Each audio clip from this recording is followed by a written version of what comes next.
Surabaya Mengaji. Yuk, dukung dakwah Surabaya Mengaji. Salurkan harta terbaik Anda untuk operasional dakwah.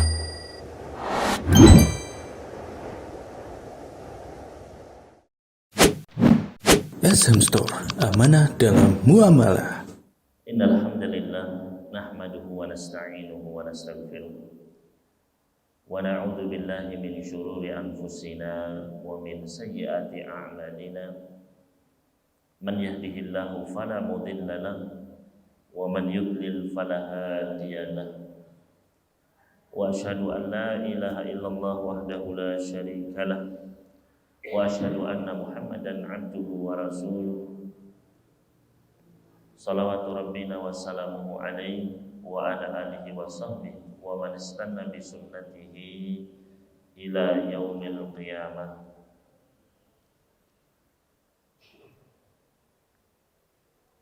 Allahumma 'allimna ma yanfa'una wa anfa'na bima 'allamtana wa zidna 'ilman wa hudan wa tuqan wa salahan ya rabbal alamin.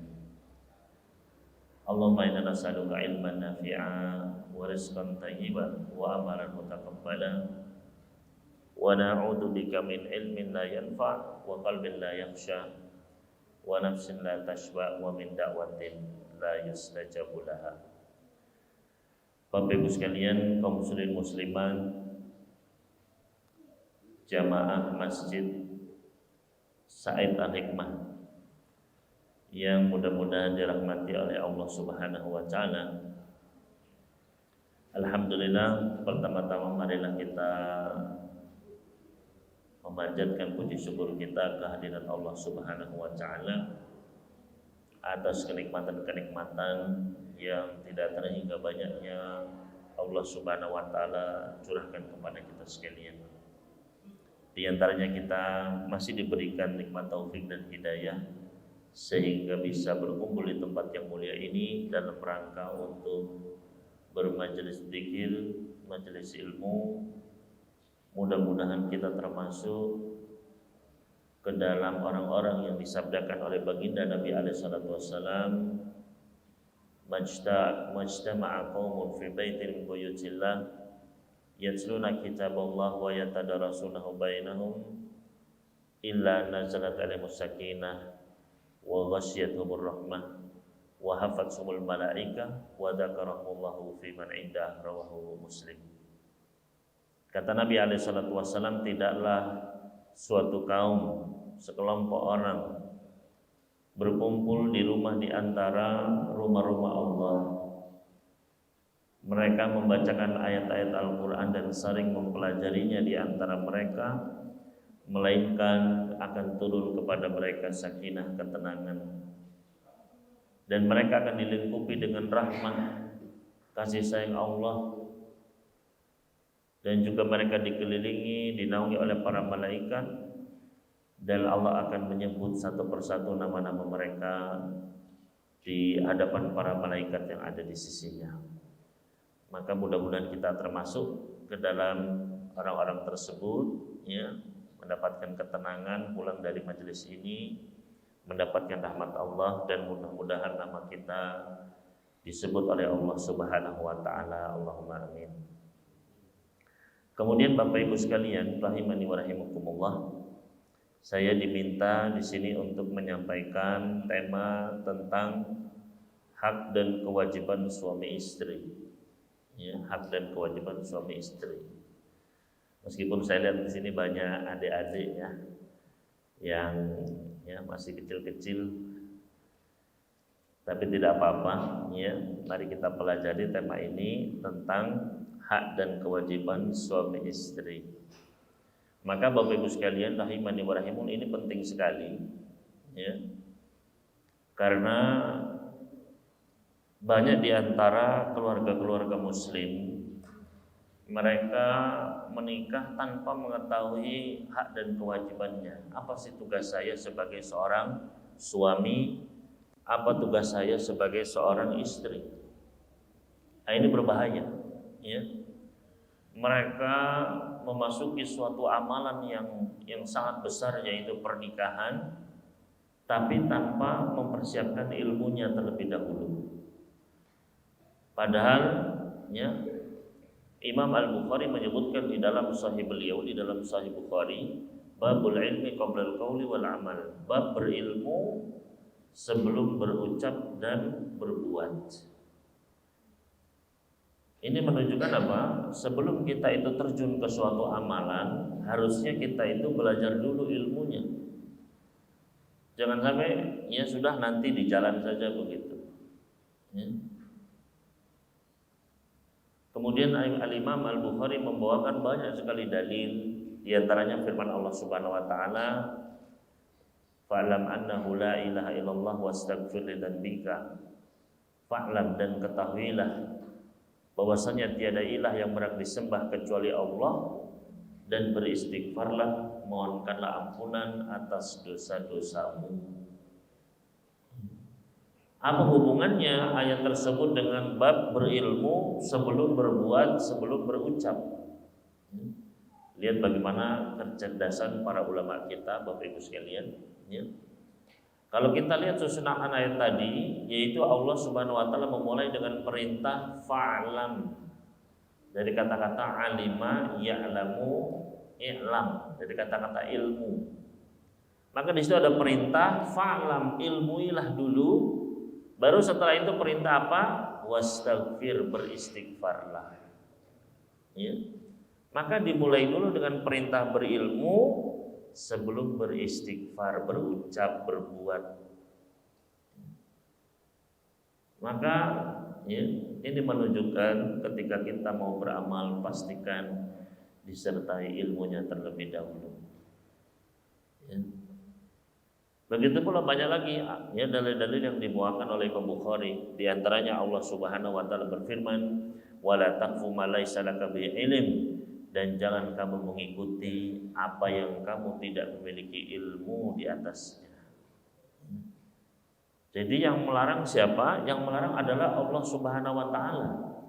Allah melarang wala taqfu, jangan kamu mengikuti, jangan langsung asal berbuat, ya, beramal, termasuk beribadah yang kita tidak tahu, tidak punya bekal ilmunya.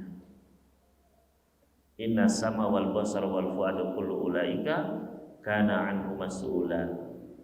Karena pendengaran, ya, penglihatan, hati, semuanya nanti akan ditanya. Pendengaran dipakai apa? Ya. Kalau tidak mau mendengarkan ilmu, tidak mau mendengarkan ceramah, mencari ilmu dulu sebelum beramal. Tidak mau melihat, membaca dulu, bisa membaca, bisa melihat. Ya, kok nggak mau belajar dulu? Begitulah hati kok tidak mau dipakai untuk mencerna ilmu. Maka Bapak Ibu sekalian, ini larangan dari Allah Subhanahu wa taala. Ya, agar jangan sampai kita beramal tanpa ilmu. Ilmu itu selalu didahulukan. Ya. Oleh karena itu begitu pula ini tentang hubungan antara pernikahan suami dan istri. Maka harus kita tahu dulu apa hak dan kewajiban kita sebagai suami dan sebagai istri. Karena kalau tidak, maka ditakutkan kita akan menzalimi keluarga kita. Kita akan menzalimi, dan kezaliman itu akan menjadi kegelapan di hari kiamat kelak, waliyadzubillah. Maka langsung saja Bapak Ibu sekalian rahimani wa rahimakumullah, ya. Maka kita mulai dari suami dulu, ya. Apa saja kewajiban kita ini ya, yang di bawah ini Bapak-bapak, ya, para suami dan juga ya para calon suami ini, adik-adik, ya. Maka kewajiban suami adalah yang pertama yaitu memberikan nafkah harta. Ya, nafkah berupa ya, kebutuhan-kebutuhan yang dibutuhkan oleh istrinya. Allah Subhanahu wa taala berfirman dalam Al-Qur'anul Karim, silakan dilihat dalam Al-Qur'an surat An-Nisa surat keempat ayat ke-34. Di dalam surat An-Nisa surat keempat ayat ke-34, Allah Subhanahu wa taala berfirman, Ar-rijalu qawwamuna 'alan nisa bima faddalallahu ba'dahum 'ala ba'd wa bima anfaqu min amwalihim. Kata Allah Subhanahu wa taala, Ar-rijalu qawwamuna 'alan nisa. Laki-laki itu adalah pemimpin bagi kaum wanita. Jadi jangan sebaliknya, ya. Lelakilah yang memimpin, lelakilah yang memutuskan. Jangan sekarang ini banyak yang terbalik. Banyak hal-hal yang ya terbolak-balik pada zaman ini, Bapak Ibu sekalian.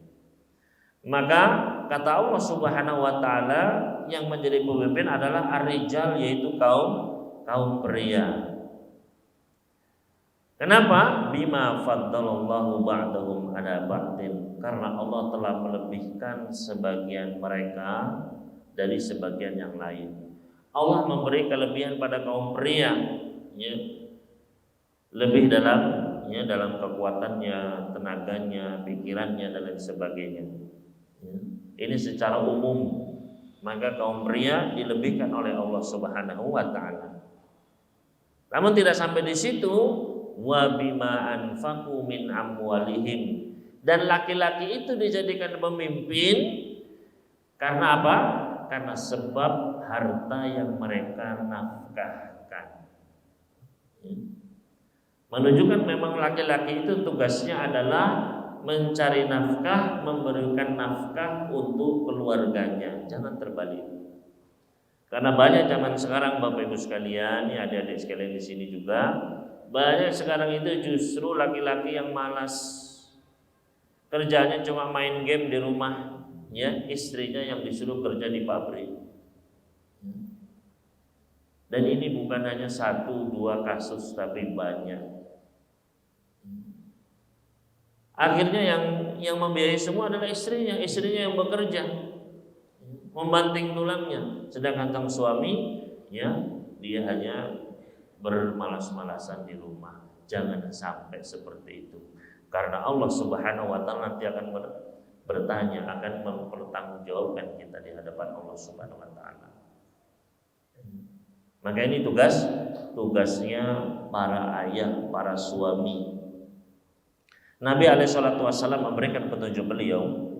Disebutkan di dalam hadis yang diriwayatkan oleh Imam Abu Dawud di dalam sunan beliau, an Hakim bin Muawiyah al-Qushairi an abihi qala, qultu ya Rasulullah ma haqqu zaujati ahadina alaih. Dari Hakim bin Muawiyah al-Qushairi, dari ayahnya berkata, itu Muawiyah. Qultu, saya berkata, wahai Rasulullah, apa sih hak istri kami atas diri seorang suami? Ya. Apa haknya istri atas suami? Qal, maka Nabi sallallahu alaihi wasallam pun menjawab, antu ta'imaha idza ta'imta, yaitu kamu memberi dia makan ketika kamu makan. Wa taksuha idza tasaita, kamu memberinya pakaian ketika kamu berpakaian. Wala tadribil wajha, tidak boleh memukul wajah. Wala tuqabbih, tidak boleh menjelek-jelekkan. Wala tahjur illa fil bait, dan janganlah menghajar, ya, mendiamkan istri kecuali di dalam rumah. Maka hadis ini mengisyaratkan kepada para ayah, para suami, ya, bahwasannya suami itu harus memenuhi nafkah baik sadang, pangan maupun papan. Ya. Harus memberikan tempat tinggal, berusaha mencari tempat tinggal yang baik untuk istri dan anak-anaknya. Dia harus berusaha untuk memberikan makanan kepada istri dan anak-anaknya. Dia harus menyediakan pakaian untuk menutup aurat istri dan anak-anaknya. Maka jangan sampai bermalas-malasan, dan jangan dianggap ini adalah suatu beban bagi seorang suami. Tapi justru ini adalah kesempatan untuk mencari pahala, ya. Karena apa yang kita nafkahkan kepada istri dan anak-anak kita itu akan menjadi pahala sedekah. Nabi SAW pernah bersabda di dalam hadis yang sahih diriwayatkan oleh Al-Imam Ibnu Majah di dalam sunan beliau, kata Nabi SAW, "Ma kasabar rajulu kasban atyaba min amali yadihi." Tidaklah seseorang lelaki dia mendapatkan penghasilan yang lebih baik daripada apa yang dia hasilkan dari jerih payahnya sendiri. Bukan minta-minta, ya. Tapi dia bekerja terus dapat penghasilan, dapat gaji. Itu yang terbaik meskipun sedikit. Ya.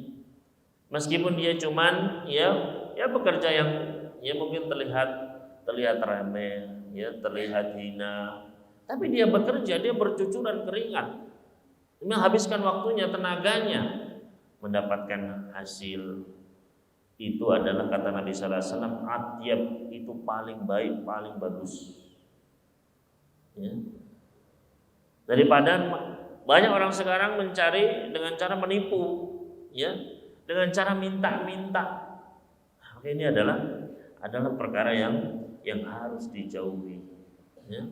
Apalagi meminta-minta dalam rangka untuk memperkaya diri, ini nggak boleh.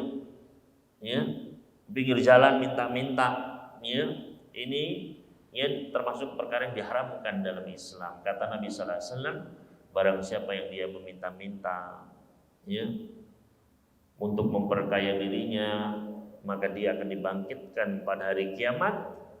Walaisa ala wajhi qit'atul lahmin, tapi nanti di hari kiamat wajahnya ini tidak ada satu daging pun yang menempel di tengkorak wajahnya itu. Ya. Karena dia nggak malu, di dunia minta-minta, maka dihukum nanti di akhirat kelak ini mukanya nggak ada dagingnya. Ya. Maka jangan sampai kita menjadi orang yang melakukan hal tersebut. Kemudian kata Nabi sallallahu alaihi wasallam, "Wa ma anfaqa ar-rajulu 'ala nafsihi wa ahlihi wa waladihi wa khadimihi fa huwa shadaqah."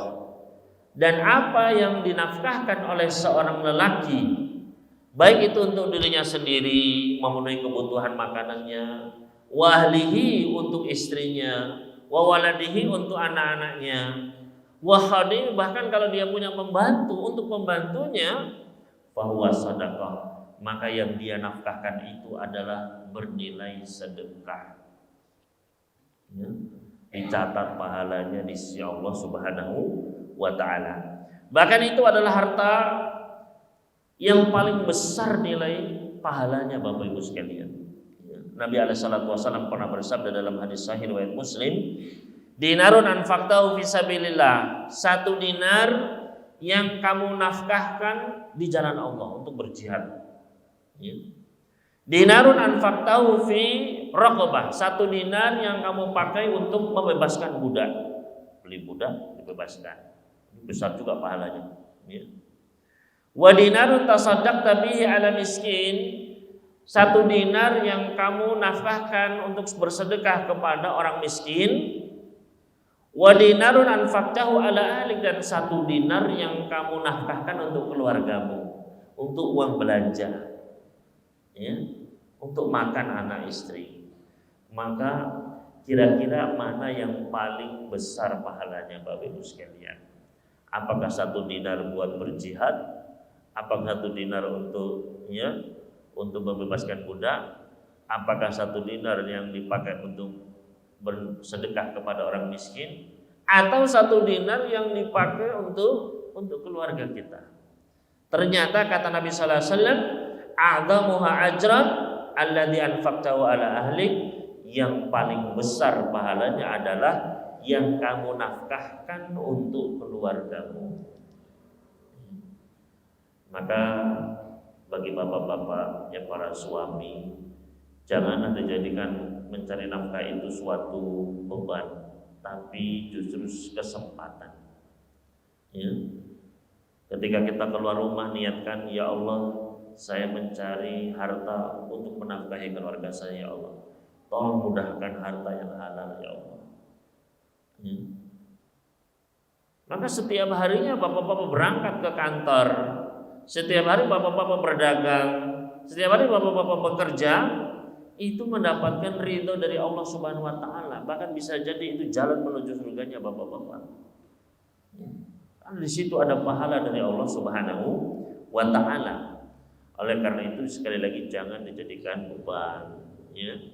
Dan berapapun yang dibawa oleh suami, dinafkahkan oleh suami, maka terimalah oleh para istri. Ya.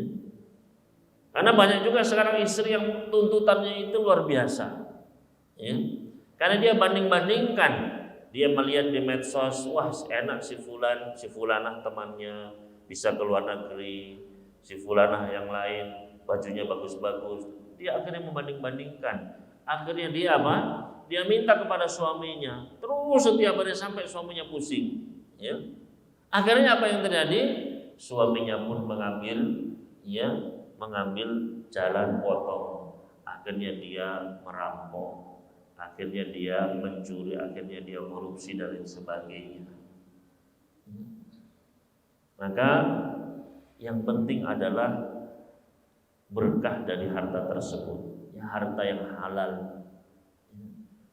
Karena itu akan menjadi berkah dibandingkan dengan harta yang panas.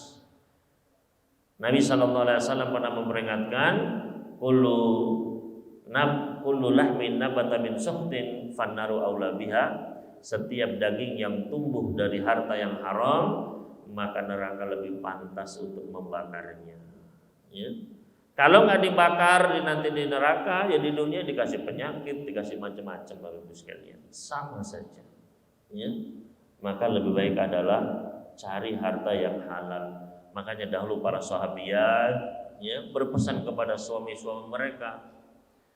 Para sahabat mengatakan, wahai suami-suami kami, sesungguhnya kami ini bisa tahan panasnya rasa lapar di perut kami, tapi kami tidak akan tahan panasnya api neraka. Carikanlah harta yang halal. Ya. Berapapun yang dikasih suami disyukuri. Ya.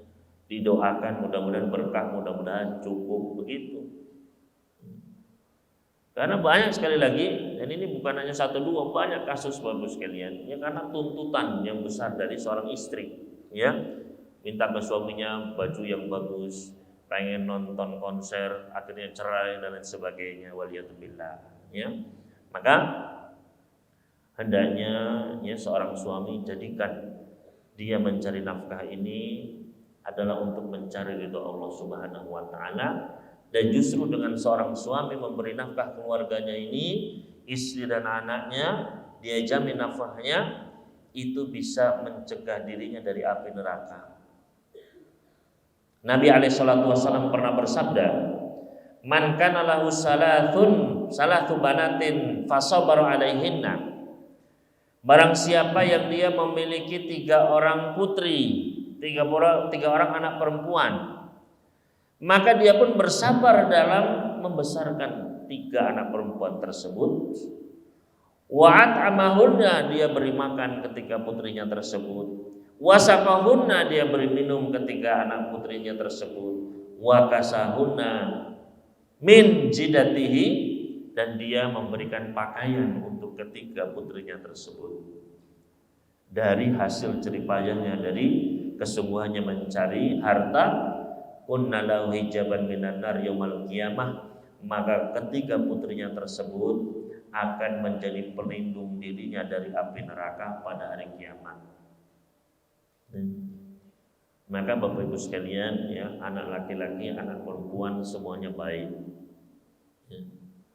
Dan jangan takut punya anak. Sekarang ini lagi musim, ya, banyak, ya, anak-anak muda sekarang ini nggak mau punya anak. Ya. Jadi banyak yang pertama itu nggak normal, ya, artinya laki-laki sama laki-laki, perempuan sama perempuan itu banyak, ya, mulai banyak, ya. Yang normal pun, ya, yang laki-laki sama perempuan pun nggak mau punya anak. Bayangkan, terus manusia ini mau melangsungkan generasinya bagaimana? Ya. Maka Bapak Ibu sekalian rahimani wa rahimakumullah, ya, hendaknya, ya, khususnya para ayah di sini hendaknya berusaha untuk mencari harta yang halal untuk istri dan anaknya, itu adalah jalan menuju ridha Allah, dan di situ adalah keselamatan di akhirat, ya. Jadi itu kewajiban yang pertama adalah nafkah harta. Kemudian kewajiban lainnya bagi para suami adalah nafkah, ya, nafkah batin, ya, nafkah berhubungan suami istri, ya. Ini khususnya bagi bapak-bapak, ya, yang sudah berpengalaman, ya, maka harus memberikan nafkah tersebut. Ya, ini juga termasuk kewajiban. Allah Subhanahu wa taala berfirman di dalam Al-Qur'anul Karim surat Al-Baqarah surat kedua ayat 223. Allah Subhanahu wa taala berfirman, nisa'ukum harthul lakum fa'tu harthakum anna syi'tum wa qaddimu li anfusikum wattaqullaha wa'lamu annakum mulaquh wa basyiril mu'minin. Kata Allah Subhanahu wa taala, nisa'ukum harthul lakum, istri-istri kalian adalah ladang-ladang untuk kalian, tempat bercocok tanam, ya.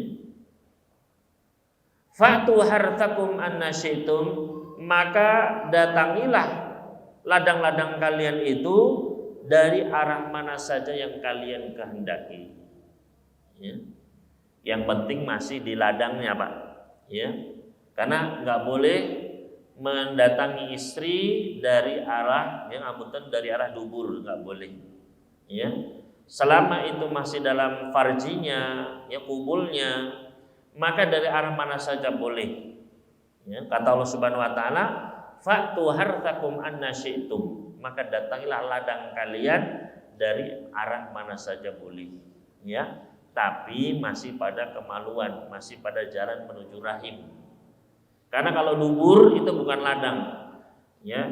Beda dengan kubul. Kalau kubul itu dia masih bisa menghasilkan anak, makanya dipermisalkan di sini dengan ladang. Karena kalau kita bercocok tanam, ladang itu kan bisa menghasilkan buah-buahan, tanam-tanaman, Pak, ya. Begitu pula kalau seorang suami mendatangi istrinya pada kubulnya, maka bisa melahirkan anak, bisa menghasilkan.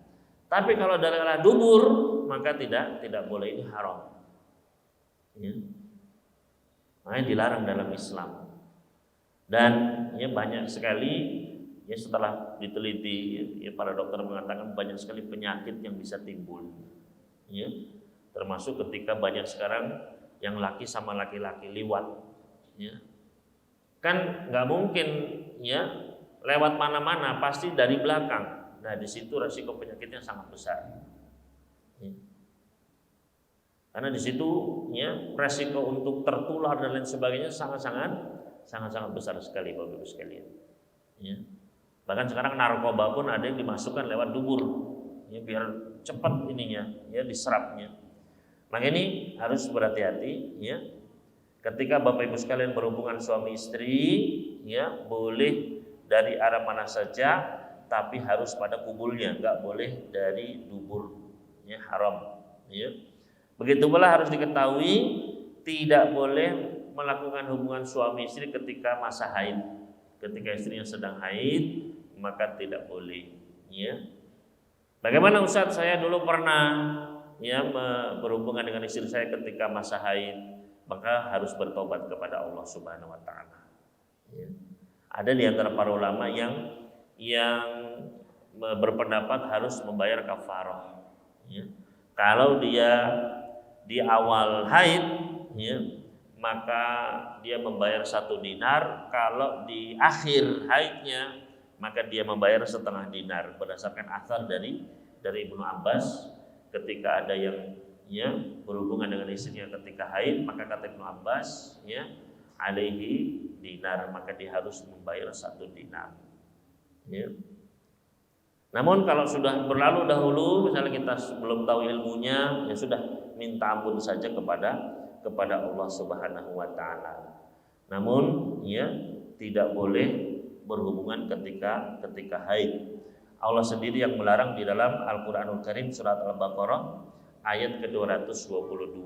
Kata Allah Subhanahu wa taala, "Wa yas'alunaka 'anil mahid qul huwa adan fa'tazilun nisaa fil mahid wala taqrabuhunna hatta yadhurn fa idza tatahharna fatuhunna min haitsu amarakumullah innallaha yuhibbut tawwabin wa yuhibbul mutatahhirin. Kata Allah Subhanahu wa taala, yas'alunaka 'anil mahid. Mereka bertanya kepadamu tentang haid. Maka qul huwa adza, katakanlah bahwasanya haid itu adalah kotoran.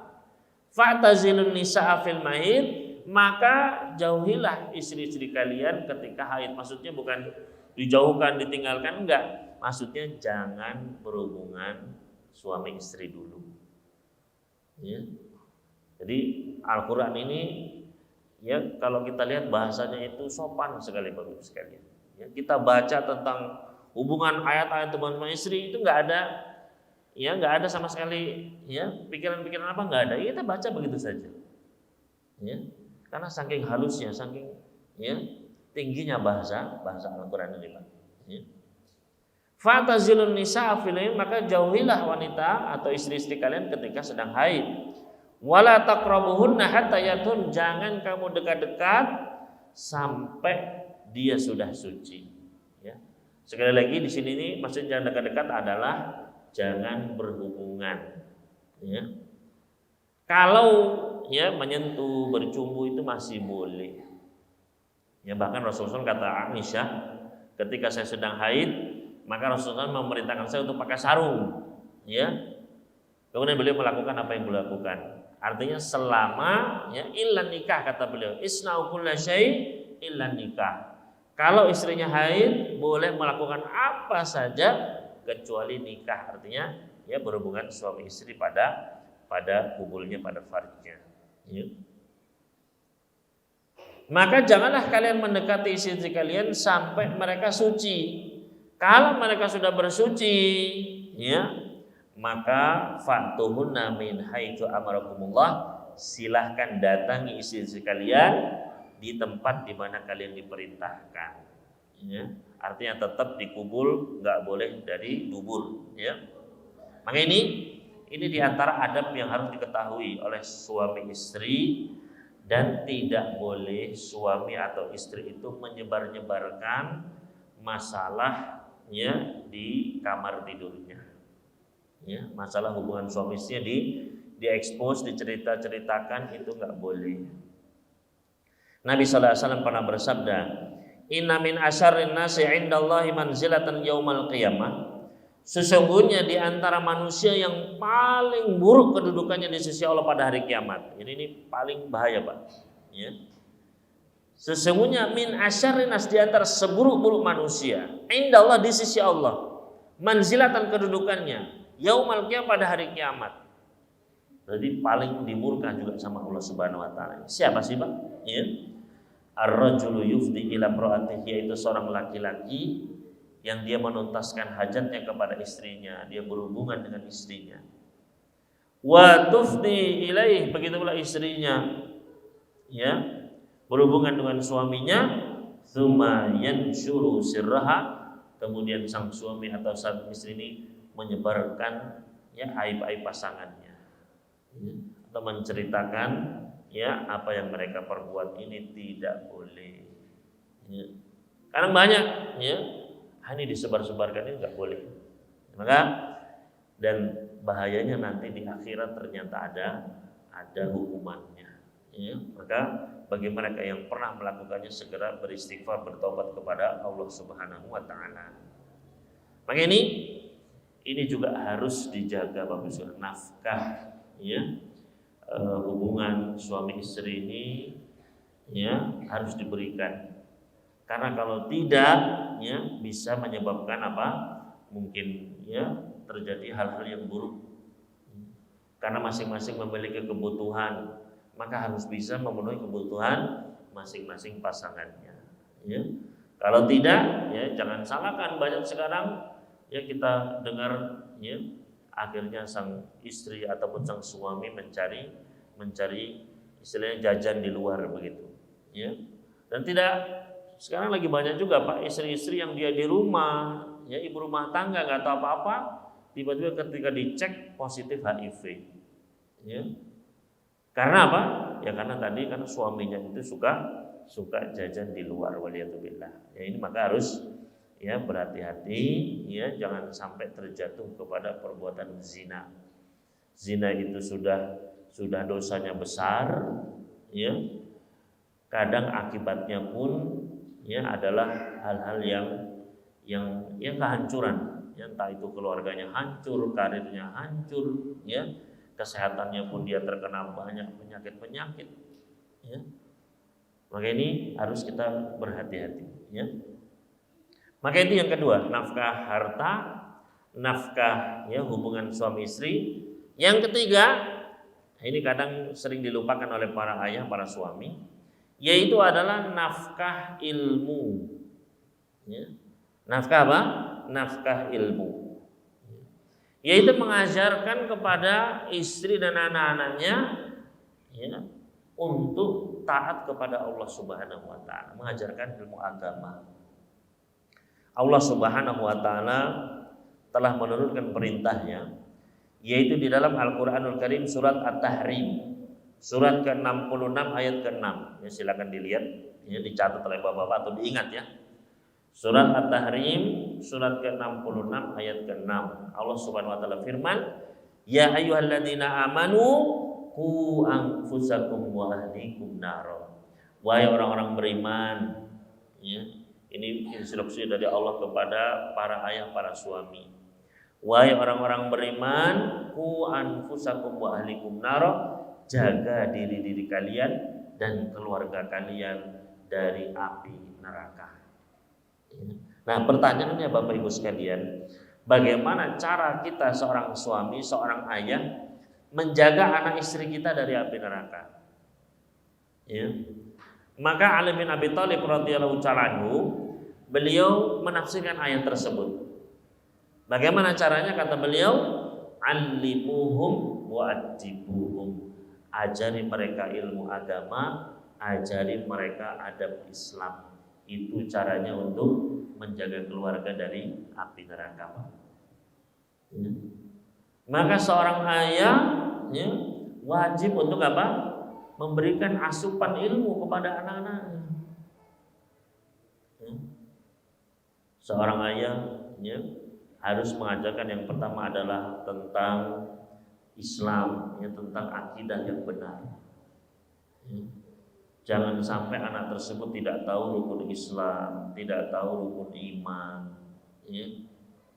Tidak tahu siapa Tuhannya, Allah Subhanahu wa taala. Tidak tahu dia itu adalah makhluknya siapa, ciptaannya siapa. Ada yang harus dia sembah, ada yang harus dia ibadahi, siapa dia nggak tahu. Nah, ini bahaya. Ya. Maka seorang ayah dia harus mengajarkan tentang Islam, tentang pokok-pokok keimanan. Dan jangan sampai anak-anaknya itu murtad. Ya. Jangan sampai anak-anaknya murtad. Maka ya, karena syarat agar kita bisa berjumpa dengan anak istri kita lagi Pak, ya, dan keturunan kita nanti di surga, biar kita bisa kumpul lagi di surga itu syaratnya ada dua. Ya. Jadi biar kita bisa ketemu anak kita, istri kita, cucu kita, kumpul lagi di surga, syaratnya itu ada berapa? Ada dua. Yang pertama adalah iman, yang kedua adalah kesolihan. Ya. Yang pertama apa? Keimanan. Yaitu Allah Subhanahu wa taala berfirman, "Walladzina amanu wa tabathum dzurriyyatuhum biimanin alhaqna bihim dzurriyyatahum." Dan orang-orang yang mereka beriman, wa tabathum dzurriyyatuhum dan diikuti oleh anak keturunan mereka dalam keimanan, kami kumpulkan lagi mereka di surga. Ya. Maka ini syarat mutlak Pak, harus ya. Karena kalau sampai anak keturunan kita itu murtad, ya, maka akan terpisah saudara. Ya. Orang-orang kafir yang mereka keluar dari Islam, kata Allah Subhanahu wa taala, "Innal ladzina kafaru min ahlil kitabi wal musyrikina fi nari jahannam khalidina fiha." Sesungguhnya orang-orang yang kufur dari kalangan ahli kitab dan orang-orang musyrikin, maka mereka kekal di dalam neraka selamanya. Ya.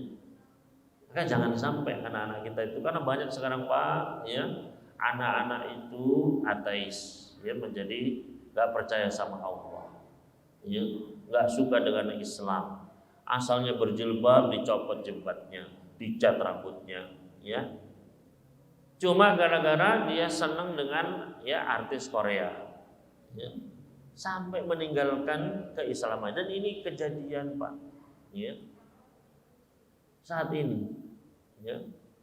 Maka Bapak Ibu sekalian rahimani wa rahimakumullah, ya, bekali anak-anak itu ilmu, Pak. Ini penting sekali. Makanya majelis-majelis seperti ini, Pak, ini jangan dianggap remeh. Kita ini cuma hadir begini saja, Pak. Ini sudah dapat ketenangan, dapat rahmat Allah, dapat ridhonya, dapat ampunan, ya. Kata Nabi SAW, Inna lillahi malaikatan sayyarah. Sesungguhnya Allah itu memiliki malaikat-malaikat yang keliling kerjaannya, Pak. Malaikat-malaikat itu berkeliling, ya, mencari majelis-majelis zikir seperti ini. Kalau mereka mendapati majelis seperti ini, mereka turun, meletakkan sayap-sayap mereka sampai penuh ke langit sana, ya. Begitu majelis ini selesai, ya, maka para malaikat ini balik ke langit, kembali kepada Allah Subhanahu wa taala. Maka Allah pun bertanya, min aina jitum, dari mana kalian wahai para malaikatku? Ya, wa huwa a'lam, padahal Allah lebih mengetahui. Allah tahu semua, Pak. Ya, tapi Allah yang bertanya sama malaikatnya, dari mana kalian? Maka para malaikat menjawab, ji'na min 'indi ibadika, kami datang dari sisi hamba-hambamu. Maka kata Allah Subhanahu wa taala, apa yang mereka lakukan? Mereka memujimu, mereka menyanjungmu ya Allah, mereka mentauhidkanmu, ya. Wa yas'alunaka, dan mereka mengharapkan, minta darimu ya Allah. Maka kata Allah, apa yang mereka harapkan? Apa yang mereka minta dariku? Maka kata malaikat, mereka mengharapkan surgamu ya Allah, mereka pengen surga ya Allah. Kata Allah Subhanahu wa taala, fahal ra'au jannati, apakah mereka sudah pernah melihat surgaku? Maka kata para malaikat, belum ya Allah, ya. Kata Allah Subhanahu wa taala, bagaimana kalau mereka sudah melihat surgaku? Artinya sekarang saja belum pernah lihat surga, tapi semangat datang ke majelis ilmu, ya, duduk mendengarkan, ya, memasang telinga hatinya, mengharap kepada Allah, ya. Bagaimana kalau mereka sudah melihat surgaku? Kemudian kata malaikat, wa yastajiruna, dan mereka pun berlindung kepadamu ya Allah. Berlindung dari apa? Mereka berlindung dari nerakamu ya Allah. Apakah mereka sudah pernah melihat nerakaku? Belum ya Allah. Bagaimana kalau mereka sudah melihat nerakaku? Ya. Wa yastaghfiruna, dan mereka minta ampun kepadamu ya Allah. Ya. Maka kata Allah Subhanahu wa taala, ketahuilah, walahum qad ghafartus, semua orang-orang tersebut sudah saya ampuni. Orang-orang yang hadir di majelis itu sudah saya ampuni dosanya, ya. Maka kata para malaikat, tapi ya Allah, ya, fihim fulan abdun khata inna ma marra fajara sama'ahum. Tapi di antara orang itu ada si fulan ya Allah. Si fulan itu hamba yang, ya, banyak dosanya, ya. Dia itu cuma lagi lewat, ya, ngelihat ada ramai-ramai, duduk di situ, ikut-ikutan saja duduk di situ, nggak niat dia, ya. Apa kata Allah Subhanahu wa taala, walahu qad ghafar, dan untuk si fulan ini pun yang cuma numpang duduk, nggak niat, dia pun sudah saya ampuni.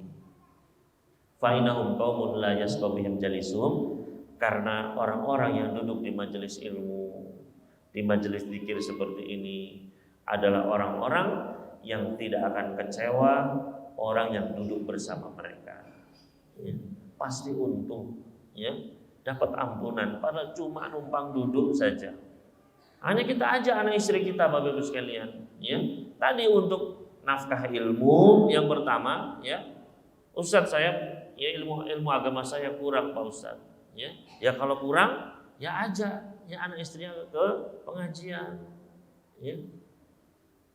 Beri mereka, ya, sarana untuk bisa mendapatkan ilmu, ya. Dan ajak anak-anak kita sekalian, Ustadz anak saya itu kalau di pengajian cuma main HP saja Pak Ustadz. Ya nggak apa-apa. Siapa tahu dapat ampunan, dapat hidayah dari Allah. Nggak akan rugi mereka. Ya. Maka Bapak Ibu sekalian rahimani wa rahimakumullah, ini pentingnya, ya. Karena ilmu ini ya, ilmu ini ya kunci segala kebaikan sudah. Ya, kunci segala kebaikan. Kata Nabi sallallahu alaihi wasallam, "Man yuridillahu bihi khairan yufaqihu fid din."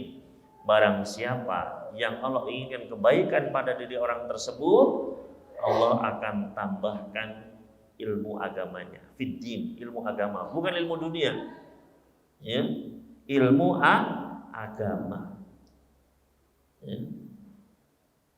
Maka ya, ini menjadi barometer. Kalau kita pengen tahu Allah ini sayang nggak ya sama saya, Allah ini kira-kira cinta nggak ya sama saya, maka lihat ilmu agama kita, Pak. Kalau kita bertambah ilmu agamanya, ya, semakin paham tentang agama Allah Subhanahu wa Ta'ala, berarti alhamdulillah, bersyukurlah, Pak. Ya. Tapi kalau ilmu kita nggak nambah, ya, Al-Quran juga nggak paham, ya, hadis-hadis juga nggak pernah mendengarkan, ya, wah ini berarti kita harus ada yang kita koreksi, Pak. Jangan-jangan Allah nggak senang sama saya, gitu. Ya.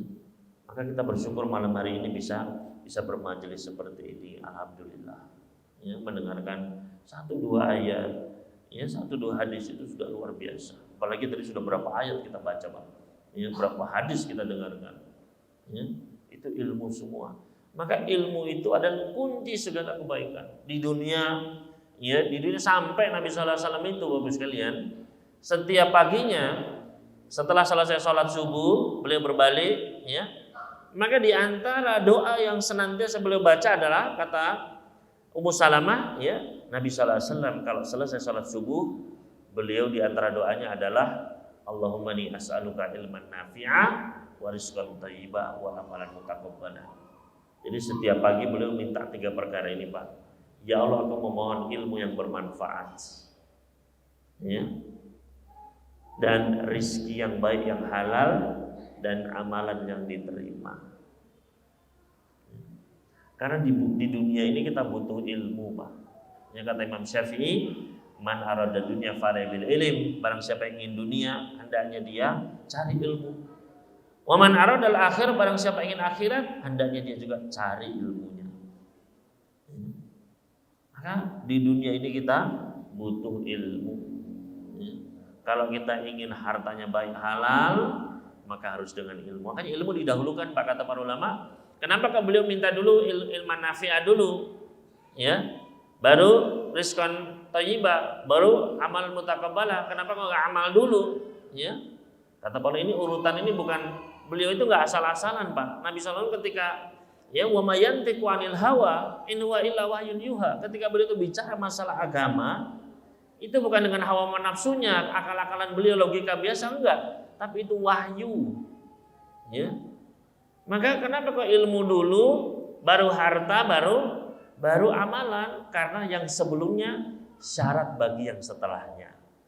Kalau ingin hartanya, ya, halal, harus tahu ilmunya. Karena kalau orang bekerja nggak pakai ilmu, ya, misalnya saya pengen dagang online, tapi nggak tahu ilmunya, sangat memungkinkan dia justru jatuh kepada riba. Ya. Oh ini ada diskon nih, ini ada cashback nih. Oh ini pakai, ya, ini begini. Ya. Pelajari dulu ilmunya, itu riba atau bukan. Ya. Kemudian kalau kita ingin amalannya diterima, maka hartanya harus halal, juga harus di atas ilmu. Gitu. Makanya ilmu ini kunci kebaikan, Pak. Di dunia, begitu pula ketika di akhirat, ketika kita meninggal dunia, Pak. Bapak-bapak meninggal, ya, dimandikan, dikafani, dimasukkan ke dalam kubur, sudah, Pak. Ya. Apa kata Nabi sallallahu alaihi wasallam? Idza mata ibnu Adam in qata'an wa amalahu illa min thalath. Apabila seorang manusia sudah meninggal, terputus sudah semua amalannya. Enggak bisa dia nambah pahalanya, enggak bisa, kecuali 3 perkara, Pak. Ya. Ilmin yuntam, ilmu yang bermanfaat. Sedekah yang masih mengalir pahalanya, dan wawaladin salih, dia adalah anak soleh yang terus-menerus mendoakannya. Ya. Bagaimana agar harta kita itu bisa mengalir terus, bisa sedekah jariah, harus tahu ilmunya, Pak. Ya. Bagaimana agar anak kita menjadi anak yang soleh, ya, mendoakan kita terus menerus, harus dibekali ilmu agama. Karena ngapunten, banyak sekali orang tua yang hanya membekali ilmu dunia. Dunia, ketika dia meninggal, Pak, anaknya sibuk dengan dunianya, Pak. Ya. Kasihan. Ketika orang tuanya meninggal, tidak tahu cara mendoakan, tidak tahu cara menyolatkan. Ketika wudhu saja masih keliru, Pak, subhanallah. Terus bagaimana ini nasib bapaknya ini? Ya. Makanya harus kita pikir dengan baik-baik, Bapak sekalian. Nafkah ilmu ini penting sekali. Ya. Begitu pula ketika kita nanti di padang mahsyar misalnya, ilmu kembali penting juga, Pak. Ya. Kata Nabi sallallahu alaihi wasallam, alladzi qara'al Qur'ana wa ta'allamahu wa 'amila bihi.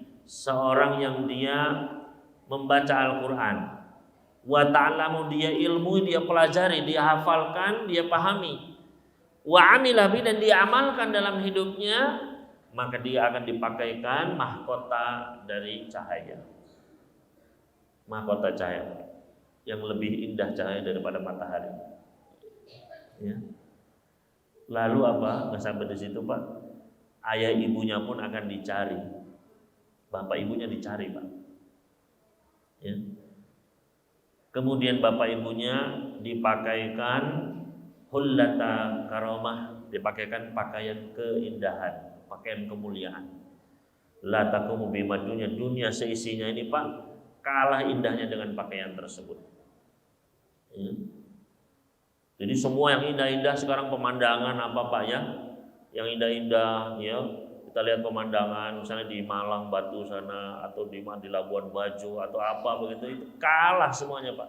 Rumah-rumah indah, perhiasan kalah dengan indahnya kedua pakaian tersebut. Dunia seisinya kalah. Ya. Maka orang tua ini pun berkata, bima kusina hadhihi, ini gara-gara apa, dengan sebab apa kok saya mendapatkan pakaian seindah ini? Bayangkan ini di padang mahsyar, Pak. Di padang mahsyar itu kata Nabi sallallahu alaihi wasallam, yuhsyarun nasu hufatan uratan ghurla. Manusia dikumpulkan di padang mahsyar, Pak. Semua, Pak, mulai dari Nabi Adam sampai nanti manusia terakhir dikumpulkan di padang mahsyar dalam keadaan hufatan uratan ghurla. Tidak bersendal, tidak berpakaian, tidak berkhitan. Artinya triliunan manusia kayak begitu semua, telanjang semua, Pak. Cuma sedikit sekali orang-orang yang mulia, Pak. Para nabi, para rasul dikasih baju, Pak. Makanya orang tua ini bingung. Loh, ini banyak orang nggak pakai baju, saya kok pakai baju? Ya. Ya, di padang mahsyar. Artinya orang tua ini orang tua biasa, Pak. Saya bukan ustadz, saya bukan kiai, bukan apa-apa, bukan ya alim ulama, bukan. Ya mungkin kalau alim ulama karena kealimannya, karena perjuangannya, ya jasanya kepada Islam mungkin ya dapat pakaian. Ya. Saya juga bukan ahli ibadah.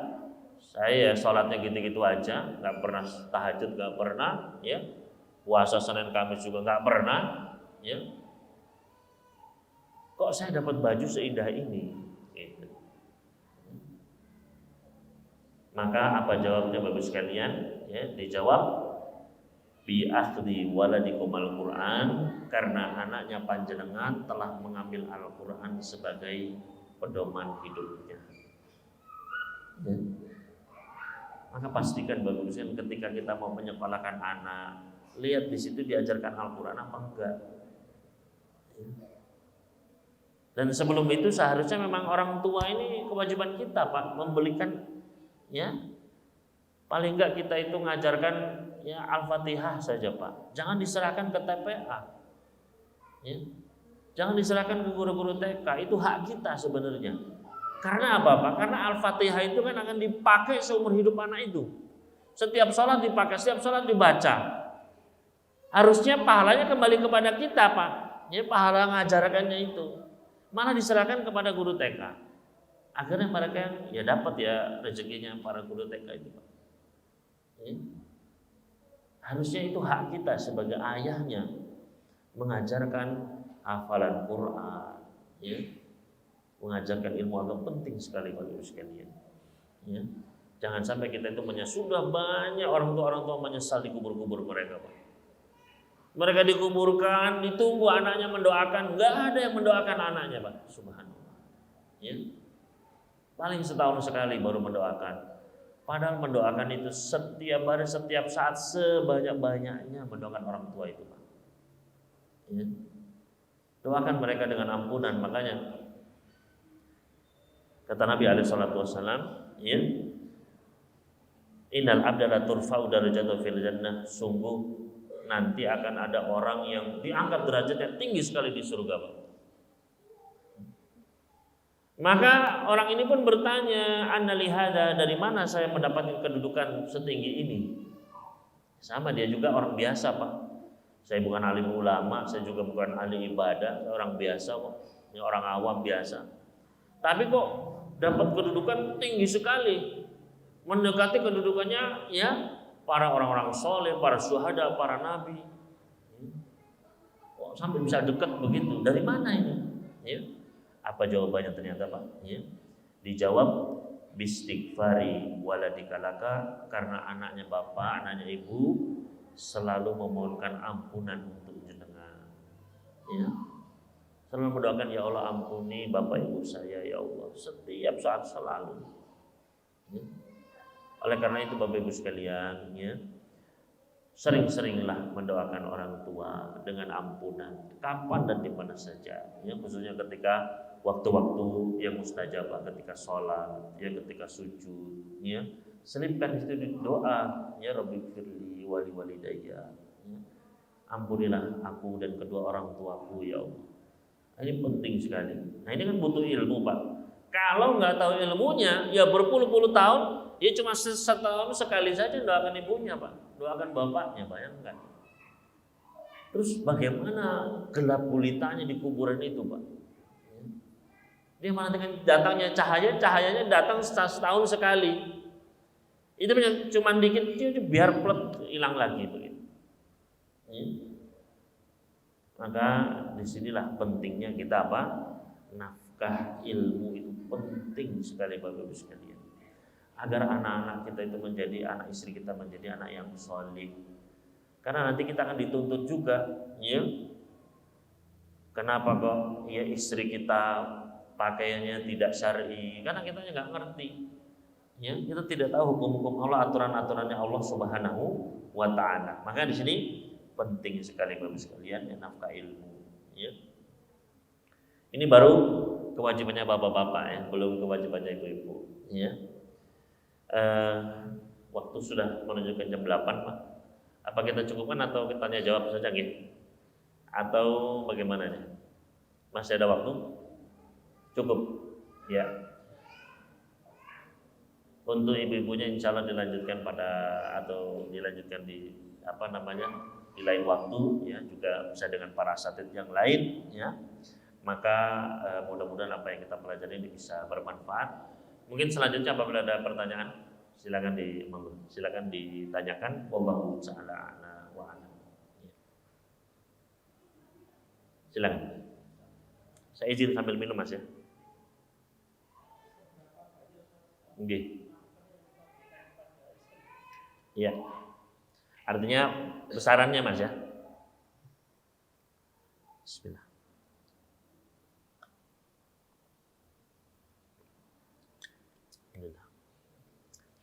Ya, terima kasih pertanyaannya.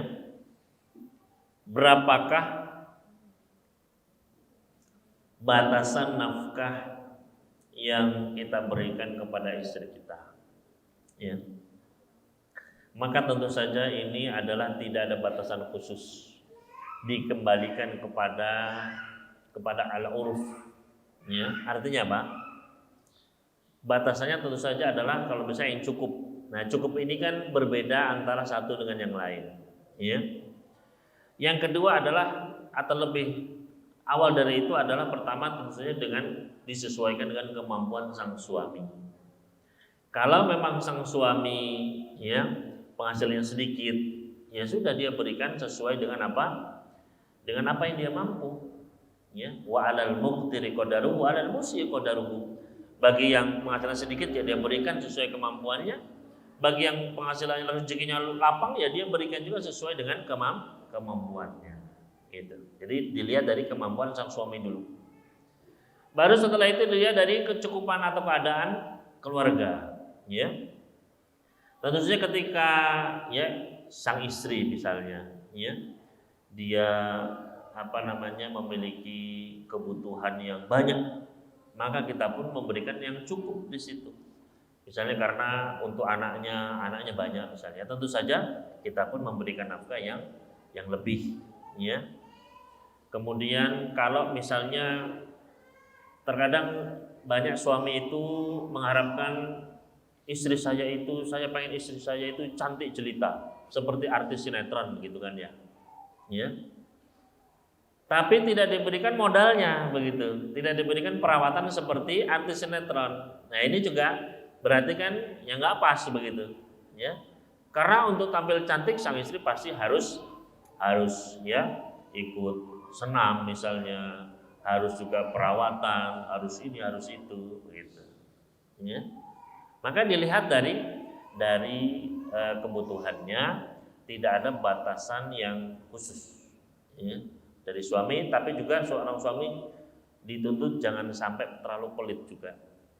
Ya, jangan sampai terlalu pelit, ya. Sebagaimana kisahnya Hindun ya mengeluhkan suaminya yaitu Abu Sufyan. Dia datang kepada baginda Rasul, "Ya Rasulullah, inna Abu Sufyan rajulun syahih." Wahai Rasulullah, suami saya yaitu Abu Sufyan itu orang yang pelit. Dia tidak memberikan harta yang cukup untuk saya dan anak-anak saya. Bolehkah saya mencuri hartanya, ya, mengambil untuk anak-anak saya dari hartanya? Maka kata Nabi, boleh, silakan ambil secukupnya, yang mencukupi untuk engkau dan anakmu. Ya. Jadi kan memang disesuaikan dengan kebutuhannya saja, jangan sampai juga berlebihan. Ya. Jadi ini seorang suami memang harus bisa memberikan nafkah yang cukup, ya, disesuaikan dengan kemampuannya dan disesuaikan dengan kebutuhannya. Wallahu ta'ala. Ya. Ada lagi pertanyaan, silakan Bapak. Monggo.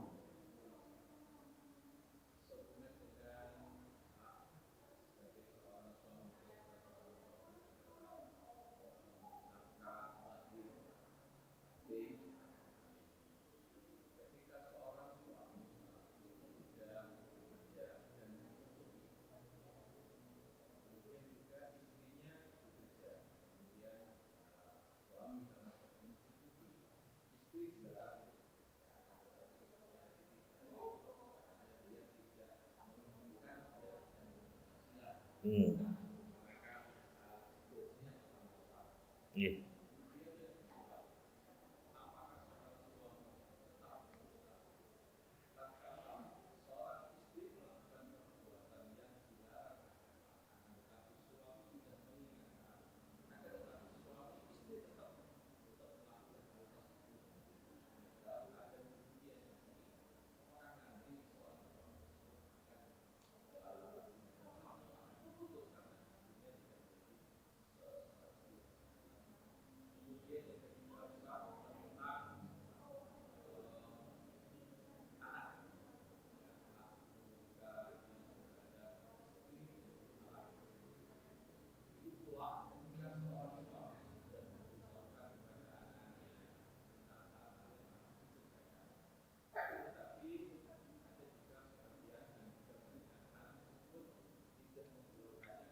Terima kasih atas pertanyaannya, ya, diborong semua ini.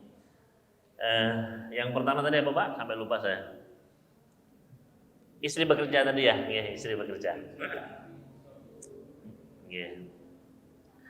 Jadi ya, suami bekerja sudah mencukupi, tapi sang istri juga pengen bekerja, ya. Maka di sini ya eh, salah satu kewajiban istri ya, itu adalah mentaati suaminya. Ya, wajib bagi seorang istri untuk mentaati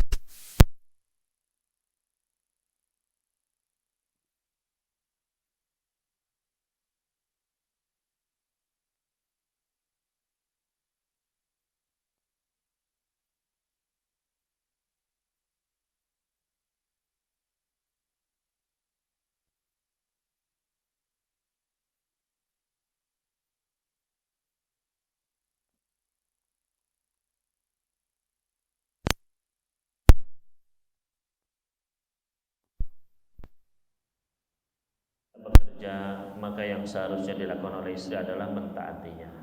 Ya. Kalaupun sang istri dia membangkang, maka ini termasuk adalah nusyuz, ya. Dan itu nanti akan ada pertanggungjawabannya di hadapan Allah Subhanahu wa taala. Ya. Nah, kemudian pertanyaan selanjutnya, bagaimana kalau sang istri itu melakukan perbuatan dosa sedangkan sang suami sudah memberitahu, sudah menyampaikan, ya. Termasuk juga pertanyaan ketiga, anak juga begitu, ya. Sudah diberitahu tapi terus ya melakukan perbuatan yang melanggar aturan Allah, ya. Apakah nanti kita sebagai ayah, sebagai suami akan dituntut di akhirat kelak?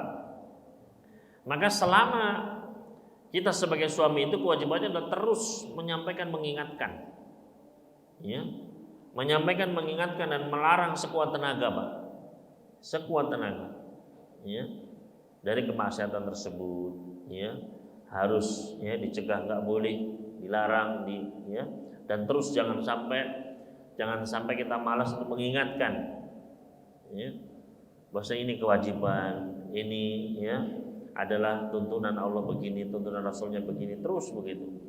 Kalau memang kita sudah menyampaikannya, Pak, ya, terus menerus, ya, maka ya mudah-mudahan hal ini sudah tidak akan menjadi tanggung jawab kita nanti di akhirat, ya, selama memang kita sudah terus berusaha menyampaikannya. Sebagaimana Nabi Nuh, ya, begitu pula Nabi Lut, ya, yang mana Nabi Nuh anaknya tidak mau beriman kepada ya syariat yang dibawa oleh Nabi Nuh. Begitu pula istrinya Nabi Lut, ya. Maka nah bukan berarti para nabi tersebut kemudian mereka tidak menyampaikan, disampaikan terus, Pak, sampaikan terus. Namun ternyata ya istrinya malah membangkang, justru istrinya malah apa? Yang melanggar. Maka seperti ini ya, selama sang suami kita sudah melaksanakan kewajiban kita, Pak, ya, kita sampaikan, kita sudah peringatkan, ya, maka insya Allah kita akan terlepas dari tanggung jawabnya, ya. Tapi kalau memang hal tersebut masalah prinsip, ya, dan kita lihat memang tidak ada obatnya kecuali dengan menceraikan istri tersebut, maka lakukanlah, ya, kalau memang sudah sampai tahap yang benar-benar prinsip, ya. Tapi kalau masih ya terus bisa kita ya sampaikan, maka kita bersabar, ya. Pernah ada seorang sahabat datang kepada baginda Rasulullah, istri saya itu omongannya buruk, jelek, ya. Maka kata Nabi Sallallahu Alaihi Wasallam, ya sudah, ceraikan saja kalau kamu sudah ya nggak kuat, ya. Tapi saya sudah lama ya Rasulullah sama istri saya ini, ya sudah ya, bertahun-tahun dan sudah punya anak banyak ya Rasulullah, ya. Maka kata Nabi, kalau gitu ya kamu nasihati terus dia, ya. Kalau dia pas lagi nerima pasti akan diamalkan nasihatmu tersebut, gitu. Kalau tidak ya bersabarlah, memang itu, ya. Jadi tugas kita sebagai suami adalah terus menyampaikan, terus membimbing, jangan pernah bosan, Pak. Itu. Wallahu ta'ala. Ya. Ada pertanyaan lagi dari sekalian?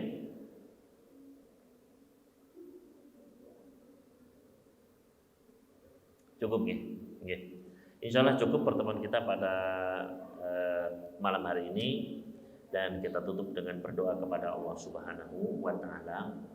Mudah-mudahan Allah menerima doa-doa kita, Allahumma amin.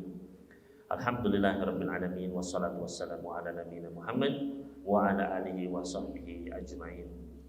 Allahumma inna nas'aluka minal khairi kullihi ajilihi wa ajilihi ma 'alimna minhu wa ma lam na'lam wa na'udzu bika minasyarri kullihi ajilihi wa ajilihi ma 'alimna minhu wa ma lam na'lam.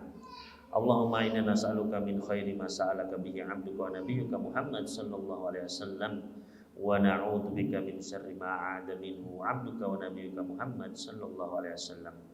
Allahumma inna nas'alukal jannah wa ma yuqarribuna ilaiha min qaulin aw amal wa na'udzu bika minan nar wa ma yuqarribuna ilaiha min qaulin aw amal. Allahumma ij'al kulla qada'in qadaitahu lana fihi khairan. Allahumma aslih lana dinana alladhi huwa ismatu amrina wa aslih lana dunyana allati fiha ma'ashuna wa aslih lana akhiratana allati fiha ma'aduna waj'alil hayata ziyadatan lana fi kulli khair waj'alil mauta rahatan lana min kulli syarr. Allahumma inna nas'aluka ridhaka wal jannah wa na'udzu bika min sakhatika wan nar. Rabbana taqabbal minna innaka antas samiul alim wa tub alaina innaka antas tawwabur rahim. Rabbana atina fid dunya hasanah wa fil akhirati hasanah wa qina adzabannar. Wa sallallahu ala nabiyyina Muhammad wa sallama ala al mursalin walhamdulillahi rabbil alamin. Subhanakallahumma wa bihamdik asyhadu an la ilaha illa anta astaghfiruka wa atubu ilaik. Wassalamu alaikum warahmatullahi wabarakatuh.